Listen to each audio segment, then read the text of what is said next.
दोस्तों स्वागत है आप सभी का आपके अपनी YouTube चैनल जनसेवा विद नवनीत पर। भरण पोषण भत्ता को लेकर के सरकार की तरफ से आदेश जारी कर दिए गए हैं। आदेश में स्पष्ट तौर से बताया गया है किन श्रमिकों को भरण पोषण भत्ता के 2000 रुपयों का लाभ मिलेगा और किन को इस योजना का लाभ नहीं दिया जाएगा। साथ ही सरकार की तरफ से बजट भी जारी कर दिया गया है। इसके साथ ही आप लोगों के खातों में कब तक भरण पोषण भत्ता की पहली किस्त भेज दी जाएगी, इस संबंध में भी हम आपको जानकारी देंगे। पूरा विस्तृत शासनादेश हम आपको दिखाने वाले हैं, तो दोस्तों बने रहिए हमारे साथ और देखते रहिए इस वीडियो को अंत तक।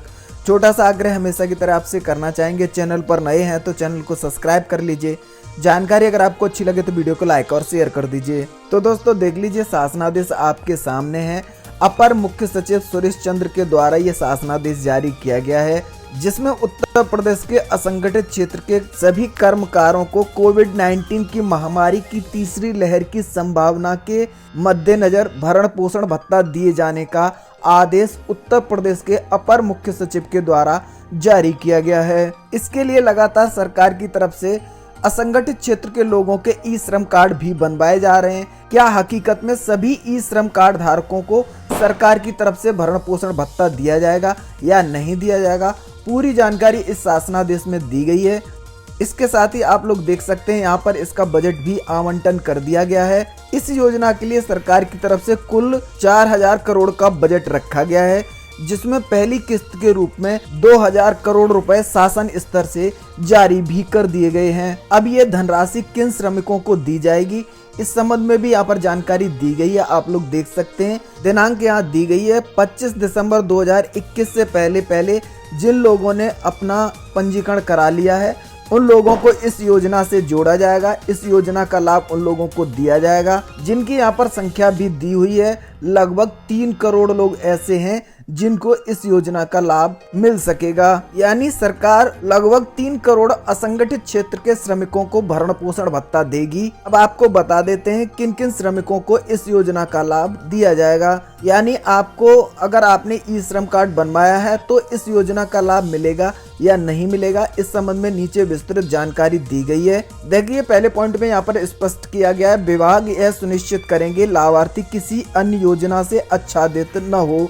यानी कि आप लोग स्पष्ट रूप से यहाँ से समझ लीजिए, अगर आपको सरकार के द्वारा किसी योजना का लाभ मिल रहा है, चाहे वो किसान सम्मान निधि योजना हो या फिर पेंशन योजना हो, तो आपको भरण पोषण भत्ता का लाभ सरकार की तरफ से नहीं दिया जाएगा। अगर आप सरकार की किसी भी योजना का लाभ ले रहे हैं जिसके अंतर्गत सरकार आपको धनराशि दे रही है, तो आपको भरण पोषण भत्ता नहीं मिल सकेगा। यानी सरकार की तरफ से ये 2000 रुपए आपको नहीं दिए जाएंगे। दूसरे पॉइंट में बताया गया, योजना में जितने भी पात्र लोग हैं इनका सरकार जनपद स्तर पर सत्यापन कराएगी, उसके बाद ही इन लाभार्थियों के खातों में धनराशि हस्तांतरित की जाएगी। सरकार की तरफ से जिन लोगों को भी भरण पोषण भत्ता दिया जाएगा, तीसरे पॉइंट में स्पष्ट किया गया है, लाभान्वित होने वाले लाभार्थियों को आधार से लिंक किया जाए। आधार कार्ड से लिंक होने के बाद एक लाभार्थी दोबारा से धनराशि न प्राप्त कर ले, इसलिए इस प्रकार का आदेश जारी किया गया है। अगले पॉइंट में स्पष्ट किया गया है, भरण पोषण भत्ता लाभार्थियों को डीबीटी के माध्यम से भेजा जाएगा। यानी जिन लाभार्थियों के खातों में आधार कार्ड लिंक नहीं होगा उन लोगों को भरण पोषण भत्ता का लाभ नहीं मिल सकेगा। इसलिए जो भी लोग इस योजना का लाभ लेना चाहते हैं, सबसे पहले सुनिश्चित कर लें कि उनका आधार कार्ड बैंक खाते में लिंक है या नहीं है। आगे भी कुछ पॉइंटों में जानकारी दी गई है, यहाँ पे आप लोग देख सकते हैं, इनको पढ़ लीजिएगा। सबसे महत्वपूर्ण यहाँ पर 12वां पॉइंट है, यहाँ इसको अच्छे तरीके से देख लीजिए। इसमें स्पष्ट तौर से बताया गया है, बोर्ड द्वारा जिन असंगठित कर्मकारों को किसान सम्मान निधि या अन्य किसी माध्यम से भरण पोषण भत्ता दिया जा रहा है, तो ऐसे कर्मकारों को कोई भी धनराशि अनुमान्य नहीं होगी।